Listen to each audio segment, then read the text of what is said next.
बहुत दिनों से बेटे की फरमाइश चल रही थी कि मम्मा ये बना दो ये बना दो, तो मैंने सोचा कि चलो आज बना ही देते हैं। तो उसके लिए सबसे पहले यहाँ पे मैंने एक बाउल ले लिया है और इसमें हम डाल देंगे थोड़े से उबले हुए मटर।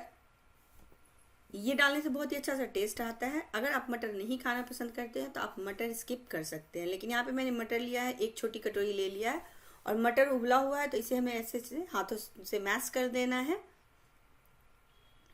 इस तरीके से सारे मटर को मैश कर लेंगे। यहाँ पे मैंने सारे मटर को मैश कर लिया है। अब हम इसमें डाल देते हैं एक मीडियम साइज का प्याज, एकदम छोटे टुकड़ों में कटा हुआ।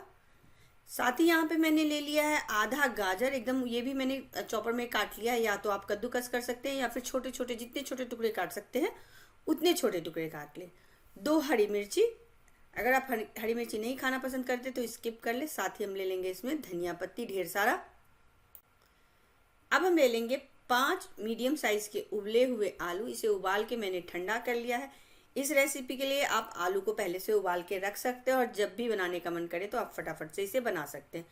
सारे आलू को हम ऐसे ही पहले रफली तोड़ ले रहे हैं। तो यहाँ पे मैंने सारे आलू को तोड़ लिया है। अब इसमें एक अच्छा सा चटपटा सा टेस्ट देने के लिए हम इसमें कुछ मसाले ऐड करेंगे। तो सबसे पहले हम इसमें बाइंडिंग लाने के लिए डाल ले रहे हैं कॉर्नफ्लावर।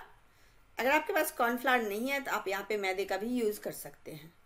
तो यहाँ पे मैंने 2 से 2.5 चम्मच कॉर्नफ्लावर ले लिया है। अगर हमारा आलू का मिश्रण जो है बहुत पतला होगा, मतलब बहुत ज़्यादा गीला गीला सा लगेगा, तो हम और भी डाल सकते हैं, लेकिन तत्काल इतना ही लेना है हमें। अब इसमें हम कुछ मसाले डाल लेंगे। तो मसाले में हम डाल लेंगे आधा छोटा चम्मच हल्दी पाउडर, आधा छोटा चम्मच ही काश्मीरी लाल मिर्च का पाउडर, आधा छोटा चम्मच मिर्ची पाउडर, 1 चम्मच धनिया पाउडर, 1/4 छोटा चम्मच जीरे का पाउडर, नमक स्वाद अनुसार नमक डाल लेना है। तो यहाँ पे मैंने 1 छोटा चम्मच नमक ले लिया है। अब हम इसमें डाल देते हैं 1 चम्मच चाट मसाला। अगर आपके पास चाट मसाला नहीं है तो आप यहाँ पे आमचूर भी डाल सकते हैं, नहीं तो थोड़ा सा नींबू का रस डाल दे, इससे बहुत ही चटपटा टेस्ट आएगा। अब इन सभी चीज़ों को अच्छे से मिक्स कर लेते हैं और एक डो की फॉर्म में ले आएंगे। खूब अच्छे से यहाँ पे हाथों से मैश करना है इसे, आलू को खूब अच्छे से मिक्स कर लेना है इस तरीके से। यहाँ पे सभी चीज़ें अच्छे से मिक्स हो गई है। मुझे कॉर्नफ्लावर डालने की ज़रूरत नहीं पड़ी है, आपको अगर ज़रूरत लगे तो आप थोड़ा सा कॉर्नफ्लावर डाल लें। अब इस तरीके से हमें छोटा छोटा पोर्शन लेना है और इसे एक टिक्की का शेप देना है। हाथों में हल्का सा दबाएंगे इसे और गोल कर लेंगे और फिर दोनों हाथ की सहायता से इसे एक टिक्की का शेप दे लेंगे। टिक्की इतना बड़ा बनाना है जो हमारा बर्गर बन है उसके हिसाब से, इससे ज़्यादा बाहर नहीं होना चाहिए। बर्गर बन के साइज़ में ही टिक्की हमें बनानी है। तो इस तरीके से हम बना लेंगे। आप चाहें तो इसे एक बार नाप ले सकते हैं। तो यहाँ पे मैंने बर्गर बन एक ले लिया है, इस पर डाल के देख ले तो ये देखिए ऐसा परफेक्ट है। तो ऐसी ही टिक्की हमें बना लेनी है जितनी कि हमें बर्गर बनानी है। अब इसे साइड कर लेते हैं और सबसे पहले हम सारी टिक्की जो है वो तैयार कर लेते हैं। आप चाहें तो इस टिक्की को किसी भी शेप में, जैसे बहुत सारे कुकी कटर होते हैं, या फिर कोई भी शेप में अगर बनाना चाहें तो आप बना सकते हैं। डिज़ाइन इसकी दबा के और उस तरीके से आप निकाल सकते हैं, लेकिन मैं सिंपल ही टिक्की बना रही हूँ तो इसलिए मैंने ऐसे बनाया है। आपके पास अगर कुकी कटर है तो आप उससे कटर से काट के भी इस टिक्की को तैयार कर सकते हैं। तो यहाँ पे मैंने 6 टिक्की बना के तैयार कर ली है। अब इसे साइड कर लेते हैं, 10 मिनट के लिए इसे फ्रिज में रख देते हैं। तब तक आगे की तैयारी करते हैं। तो यहाँ पे मैंने ले लिया है एक बाउल, इसमें हम डाल लेंगे 2 चम्मच कॉर्नफ्लावर। साथ ही हम इसमें डाल लेंगे 2 चम्मच मैदा, थोड़ा सा नमक। बहुत ज़्यादा नमक नहीं डालना है क्योंकि हमने टिक्की में भी पहले से नमक डाल रखा है, तो इससे नमक ज़्यादा ना हो। अब इसमें हम डाल लेते हैं थोड़ा सा चिली फ्लेक्स। अगर आप तीखा चटपटा पसंद करते हैं तो यहाँ पे चिली फ्लेक्स ज़रूर डालें, इससे बहुत ही तीखा चटपटा सा टेस्ट आएगा। अब थोड़ा थोड़ा पानी डाल के इसका एक घोल तैयार कर लेंगे। ना तो बहुत ज़्यादा पतला घोल हमें तैयार करना है, ना बहुत ज़्यादा गाढ़ा। ऐसा होना चाहिए कि रनिंग कंसिस्टेंसी होनी चाहिए। थोड़ा थोड़ा पानी डाल के हम इस तरीके से मिक्स करते हैं, इसका एक घोल तैयार कर लेते हैं। तो ये हमारा मैदा और कॉर्नफ्लावर का घोल बनके तैयार हो गया, ऐसा होना चाहिए ये देखिए।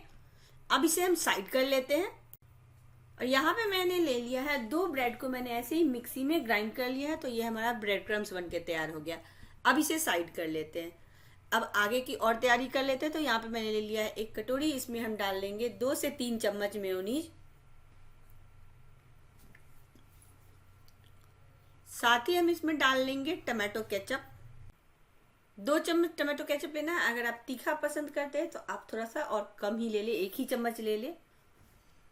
अब हम इसमें डाल देंगे, अब हम इसमें डाल देते हैं 1 चम्मच पिज्जा पास्ता सॉस। अगर आपके पास पिज्जा पास्ता सॉस नहीं है तो आप शेजवान चटनी डाल लें। अगर वो भी नहीं है तो आप चिली, जो लाल वाली मिर्ची होती है, उसका पाउडर भी हल्का सा यहाँ पे डाल सकते हैं, नहीं तो ग्रीन चिली सॉस भी डाल सकते हैं। अब इन सभी चीज़ों को अच्छे से मिक्स कर लेंगे। तो ये हमारा बर्गर के लिए सॉस बन के तैयार हो गया।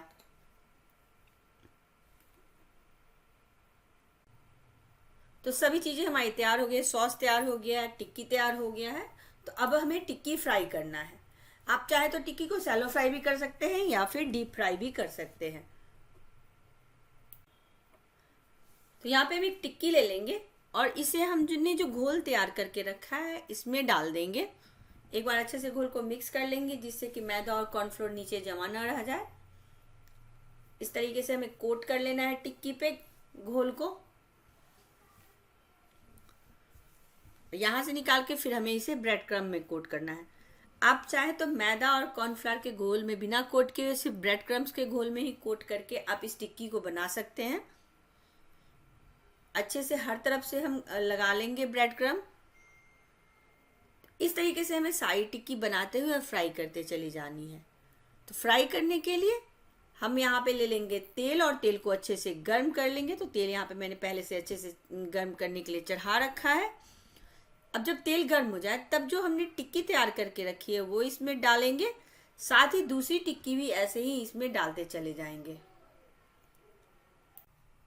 यहाँ पे मैंने टिक्की को बहुत ज़्यादा डीप फ्राई नहीं किया, सैलो फ्राई किया है। आप चाहे तो डीप फ्राई भी कर सकते हैं। अब दोनों तरफ से हमें टिक्की को हल्का सा लाल होने तक सेकना है। तो गैस को मीडियम कर ले जिससे कि अंदर तक भी सभी चीज़ें अच्छे से पक जाए। एक तरफ से ये हो गया, इसे हम पलट देंगे।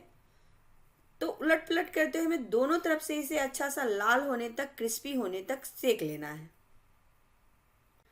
टिक्की दोनों तरफ से अच्छे से लाल हो गया। अब हम इसे निकाल लेते हैं। तो निकालने के लिए एक टिश्यू पेपर पे इसे निकाल लेंगे जिससे कि इसका एक्स्ट्रा ऑयल जो है वो टिश्यू पेपर सोख ले। दोनों टिक्की हम निकाल लेंगे। अब फाइनल हम बर्गर की तैयारी करते हैं। तो उसके लिए यहाँ पे मैंने ले लिया है एक तवा। इस पर हम डाल देंगे थोड़ा सा बटर और 2 बर्गर बन हम 2 पार्ट में बीच से काट लिया है यहाँ पे मैंने, और दोनों बर्गर को इस पे डाल देते हैं। हल्का सा लाल होने तक सेकना है इसे, जिससे कि बर्गर जो है वो सॉफ्ट हो जाता है सेकने पे। तो जरूर सेके बर्गर को। कुछ सेकंड लगेंगे इसे सेकते हुए। बर्गर बन हमारा अच्छे से सिक गया है। अब इसे निकाल लेते हैं एक प्लेट में। फ्रेंड्स, आप एक बार आलू टिक्की बर्गर जरूर बना के खाएं, बहुत टेस्टी लगती है। साथ ही बच्चे बड़े सभी को ये बहुत ही पसंद आएगा।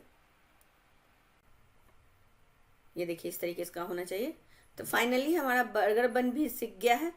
तो अब हम फाइनल बर्गर की तैयारी कर लेते हैं। तो उसके लिए यहाँ पे मैंने बर्गर ले लिया है और जो अब हमने सॉस बना के तैयार करके रखा है मेयोनीज वाला, वो इसके एक तरफ हम लगा लेंगे, या फिर आप दोनों तरफ भी लगा सकते हैं। तो यहाँ पे मैं एक तरफ के लिए प्याज डाल दे रही हूँ। इसी पे हम डाल लेंगे कटा हुआ टमाटर स्लाइस में।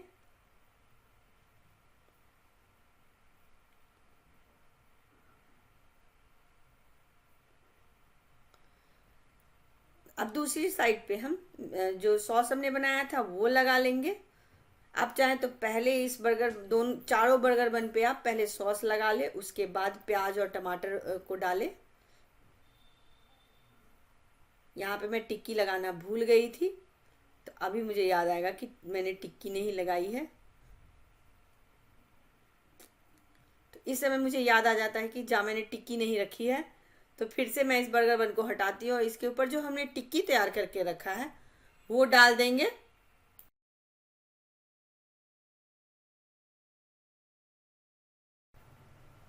दोनों पे हम एक एक टिक्की डाल देंगे और उसके बाद हम इस दूसरे साइड से इसे ढक देंगे। तो ये हमारा आलू टिक्की बर्गर बनके तैयार हो गया। तो आप भी इसे एक बार जरूर ट्राई करें और मुझे बताएं कि आपको ये रेसिपी कैसी लगी।